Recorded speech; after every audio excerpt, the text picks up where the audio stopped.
이양로 선생의 유정석사는 대체적으로 이런 이야기예요. 우리가 중화의 중심이다. 그러니까 본래 중화는 명이었잖아요. 명나라. 살아야 된 나라가 사라졌어요. 중화의 나라가. 그러면 그걸 지배한 청나라는 금수만 못한 거니까 그들은 중화가 될 수가 없죠. 그럼 그 중화는 누가 계승했어요? 조선이 계승했어요. 그래서 조선은 이제 소중화예요. 우주의 중심, 지구의 중심을 우리가 이었다고 생각한 거예요. 그게 성리학자들이 사고였어요. 소중화론이라는 게 파이론이 약간 무뎌지면서 우리가 소중화 의식을 갖게 된 거죠. 그런 측면에서 무장을 해서 이 유정축사 운동을 벌이면서 양화 배청론, 대표적인 문화생들 얘기했고 얘들을 화사학파라고 한다고 했습니다. 제가 이런 프로그램을 만들어서 다녔어요. 청와정사를 가고 춘천의 의암 유인석 선생을 모신 사당에 가고 윤희순 의사 집을 찾아가고 그리고 참배도 하고 묘역에 가서 이런 활동을 한 뒤에 만주로 데리고 왔습니다. 철저하게 지켰어요. 청와정사의 그 정신을 또 요시다 쇼인의 이 송화춘숙의 지금도 이어가고 있는 일제 침략자들 그들을 견제하고 우리가 막으려면 눈을 푸릅 뜨고 우리도 대항할 논리를 만들어야 돼요.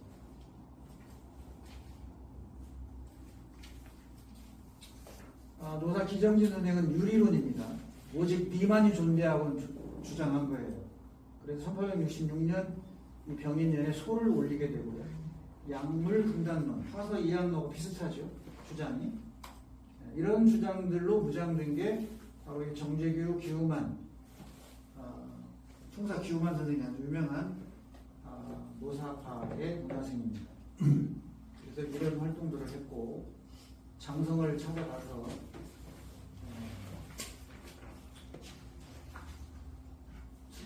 담양의 금성산성까지 올라갔습니다. 금성산성 보이죠? 기사면 의병장에서 패하고 순창 복궁에 친척집에 있다 체포되거든요. 일기형이.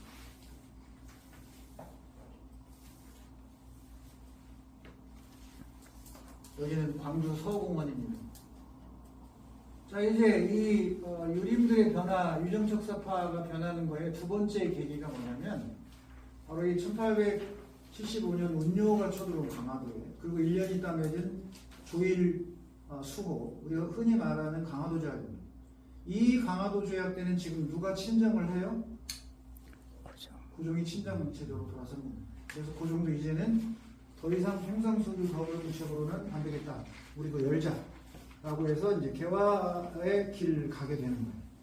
그래서 일본과 조약을 체결하게 한 겁니다. 열기 위해서 우리도. 그러면 이때는 1875, 76년이니까 대원군은 이제 물러난 뒤에요. 그리고 이때 최익현은 지금 1875년에 제주도에 있었어요. 73년에 제주로 간 뒤에. 그리고 해배대도 75년에 올라옵니다. 올라와서 1년 있다가 이 강화도 조약이 체결되니까 도끼를 들고 가서 내 목을 치던지 아니면 그 조약을 파괴하라. 이렇게 정한 분이 면함 최익현입니다. 자, 이제는 정부 정책과 유림이 반대로 갑니다. 그러죠? 고종이 친정체제로 해서 개화를 하려고 하니까 유림들이 거부하는 거예요. 유림들은 변함이 없습니다. 앞에나 지금은. 보수니까 같이. 그게 두 번째 단계예요. 그 다음에 이제 세 번째 단계는 바로 그 유명한 황준원의 조선 침략이에요. 중국의 이 황준원이 조선이 살 길은 친중국, 결 일본, 연 미국이다. 지금과 계속 유효성이 있어요. 잘 생각해보죠. 지금과. 우리가 육자회담 하죠. 그래서 현재 한국에 벌이고 있는 외교와 이때 당시 이 황준원이 제시했던 친중국, 결 일본, 연 미국이라는 외교 정책을 쓰라. 그게 조선 책략입니다. 그리고 들어와서 또 하나 중요한 건 뭐냐면 이 사람이 제안한 게 니네 조선이 서양의 종교를 무조건 거부하고 있는데 그러지 말라. 쉽게 얘기하면 서학 천주교를 거부만 하지 말고 이 황준원이 바라보니까 예수교와 천주교는 근원은 같은데 단파가 다르고 그리고 특징이 정치에 관여하지 않는다. 그러니까 허락해라. 이런 조언을 한 겁니다. 그럼 여기서 들고 일어날 게 누구예요, 이제? 조선 성리학자들은 이건 말이 안 되는 거죠. 서양과 서학은 그거는 사학한 것이고, 조선의 성리학과 조남, 또 춘추 대의를 하는 것은 정인 거예요. 그게 위정이죠. 그럼 나머지는 다 사잖아요. 그래서 척사가 되는 겁니다. 그런 생각을 가진 사람들이 이 황준현의 의견을 받아들일 리가 없죠. 그래서 이것이 그 유명한 영남 만인소 사건입니다.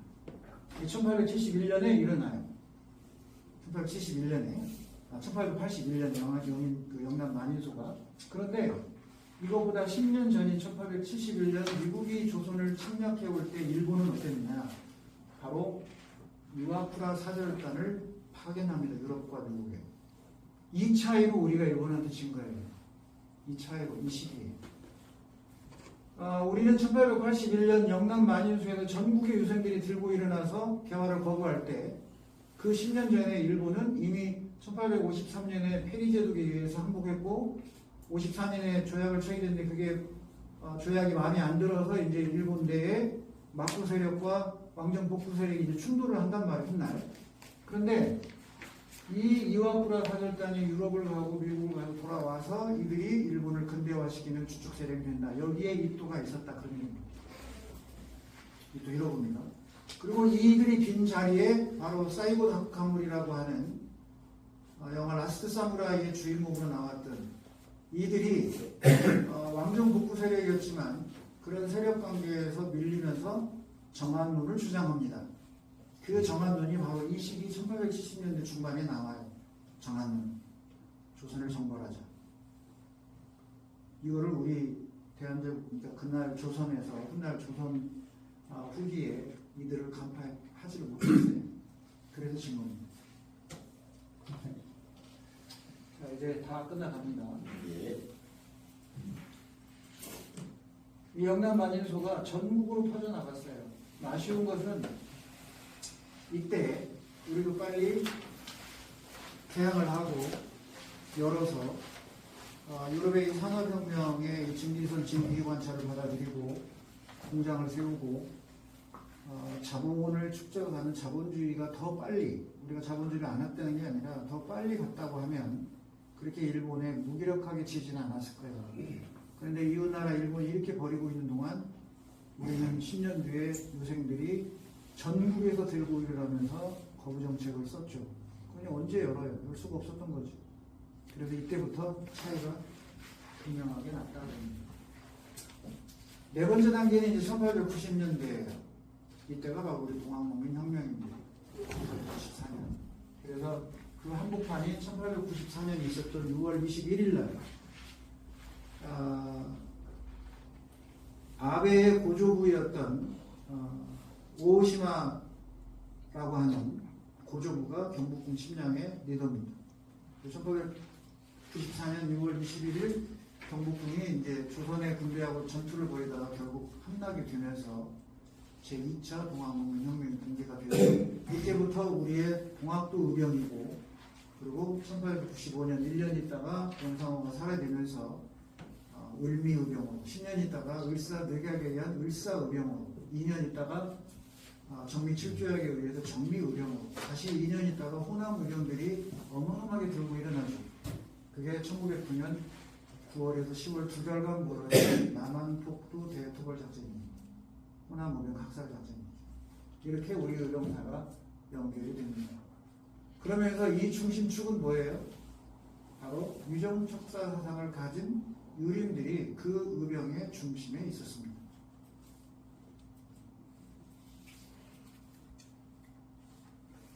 그림만 좀 보고 제가 엄청나게 다녔어요. 20년간 저를 따라다니는 사람들이 어마무시하고 셀 수 없이 많았죠. 자, 유정척사 사상은 민족주의적인 색채가 있었지만 분명하게 하나 한계가 뭐냐면 정통 사상을 지키고자 했기 때문에 대화를 거부했어요. 반면에 외적이 침입해 왔을 거에 대한 저항, 우리를 지키자, 그리고 외적을 구축한다, 없앤다. 이러한 거에는 분명한 성과가 있지만 이들이 지키고자 했던 것은 정통 성리학적인 사고예요. 그리고 개화되는 천주학이나 이런 또 서양이나 일본을 배격해야 되는 거기 때문에 그런 보수의 한계를 분명하게 드러냅니다. 그렇다고 해서 그쪽만 너무 보시면 안 된다. 그 얘기를 하는 거예요. 왜냐하면 이들이 결국은 만주의 무장투쟁의 또 근간이 되기 때문에 그렇습니다. 나머지는 이제 다 생략하고 마지막 결론을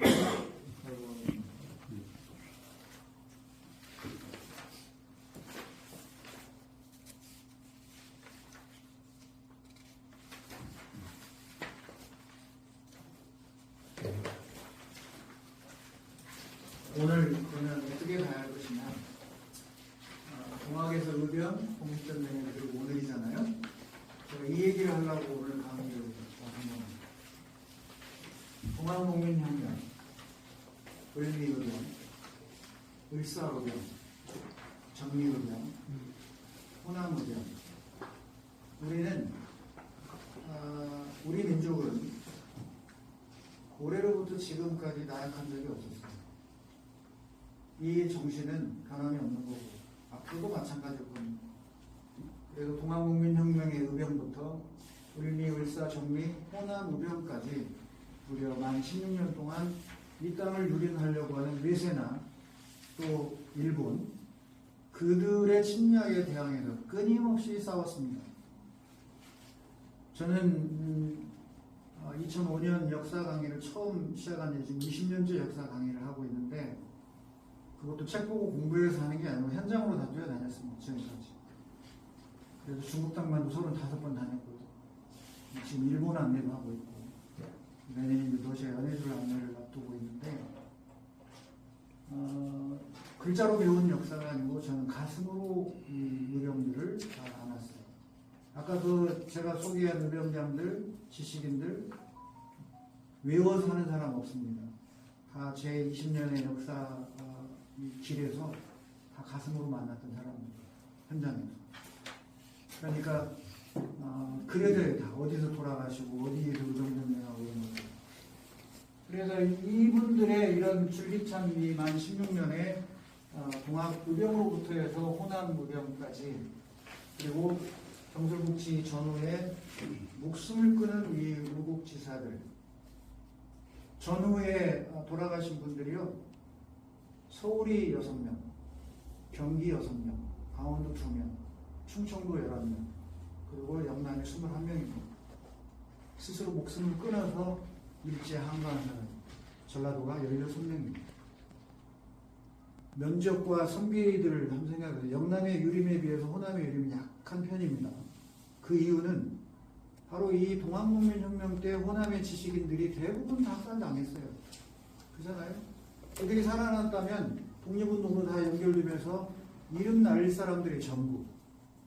그런데 이분들은 동학농민혁명 때 대부분 많이 첩보돼서 사형당했고 그 다음에 의병항쟁 때 또 수없이 호남 의병은 학살당했어요. 이 제한제국 후기의 의병의 50%를 호남 의병이 차지합니다. 전투도 대부분 50% 이상의 호남 의병이 어마어마합니다. 호남 의병의 가치가. 시간이 잘 못하지만 어쨌든 이 경술국지 전후에 이 스스로 목숨을 끊어서 우리 남원에 이태현 선생이 있는 거고요. 이 순창에는 공시봉, 그 다음에 설진영 선생이 있고요. 그리고 여기 축산의 축산각시 중에는 박주현 선생이 거의 그렇게 유사하게 돌아가셨고 그 사돈인 곡성 너머에 소송 정재근 선생과 그분도 자결하셨단 말이에요. 매천 황해는 조금 다르긴 하지만 어쨌든 이런 경술국지 전후에 자정수투정을 통해서 일제 항거했던 수없이 많은 분들, 국외에서는 제가 말한 이범진 선생 같은 이런 분들, 이런 분들이 우리에게 의미하는 바는 정말 이 땅을 어떻게 지켜내야 하는 건지, 그리고 후손들인 우리가 이분들의 그런 숭고한 정신을 어떻게 개선해야 되는지를 보여주는 예입니다. 그리고 경술국지 이후의 독립전쟁. 근대가 야만으로 우리가 대변되어 용어는 야만 침략이거든요. 제국주의의 특징이 그건데 그 시기에 우리는 맨몸으로 막아서서 수없이 많은 의료용 지식인들, 해외 망명기지 건설했던 성각자들 얼마나 많아요. 여러분과 그렇게 할 수 있겠습니까? 그 한 분도 소중한데 셀 수 없잖아요. 이렇게 훌륭한 분들을 많이 가진 게 우리 민족입니다. 괜히 약할래 약할 수가 없는 거죠. 일본이 두려워하는 게 이런 거고.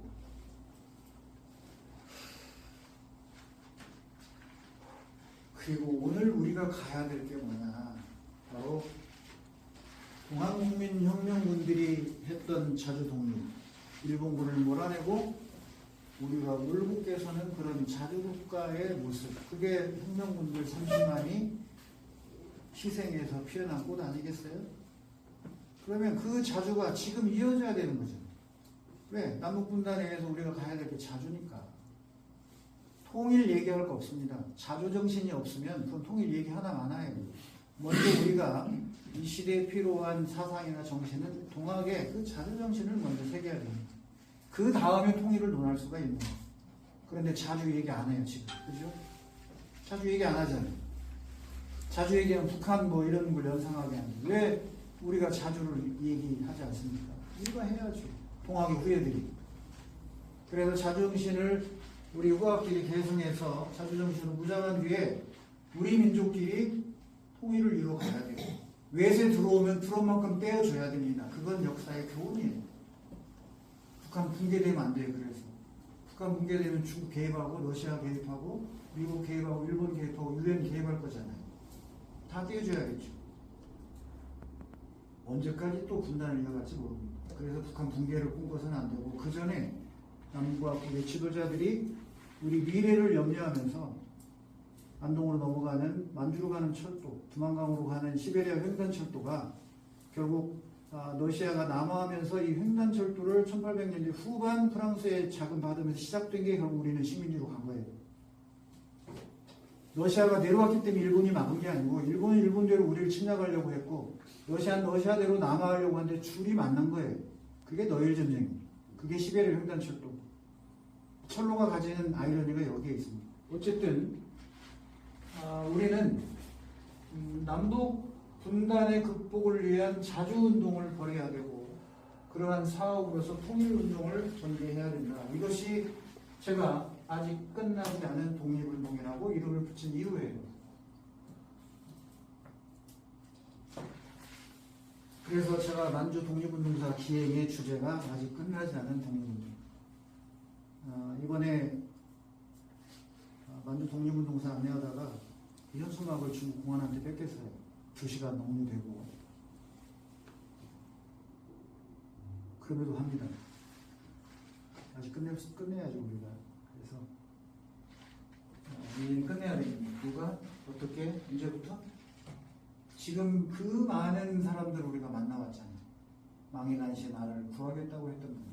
망한 뒤에도 끊임없이 해외에서 나라를 구하겠다고 목숨이 바친 그 수많은 사람들에게 우리가 보내야 할 길은 아직 끝나지 않은 독립운동을 끝내야 됩니다.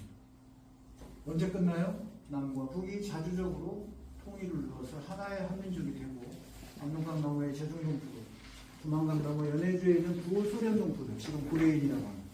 또 일본에 가 있던 제1동포들, 사할린 동포들, 하와이에 같은 제1차의 우리 한인들, 하와이 동포들. 그들은 다 돌아가셨습니다. 그죠? 그들의 후손들이 2세, 3세가 지금 돼 있고 4세까지가 5세도 지금 가 있어요. 이거를 다 아우르고 치유해서 하나의 민족의 융합을 갈 일은 이제 우리의 몫입니다. 여기 계신 여러분들의 몫이고 저처럼 역사 강의를 하는 사람의 의식을 갖고 터뜨려야 되고 이게 우리에게 주어진 숙제입니다. 자, 이제는 끝내야 됩니다. 누가? 우리가. 우리 아버지 세대들이 끝내서 여러분들이 낳은 자식 세대들에게는 통일을 남겨줘서 피 흘리지 않게 하는 것. 이것이 진정한 동학농민혁명의 계승이요, 항일 무장투쟁의 계승이요, 무장 독립전쟁의 계승이고, 그리고 해방 이후 우리의 민주를 위해서 싸운 민주지사들, 수없이 많은 의로운 일 앞에서 목숨을 내놓고 싸웠던 우리 현대사의 많은 그런 의인들에게 보답하는 길이라고 생각합니다. 마치겠습니다.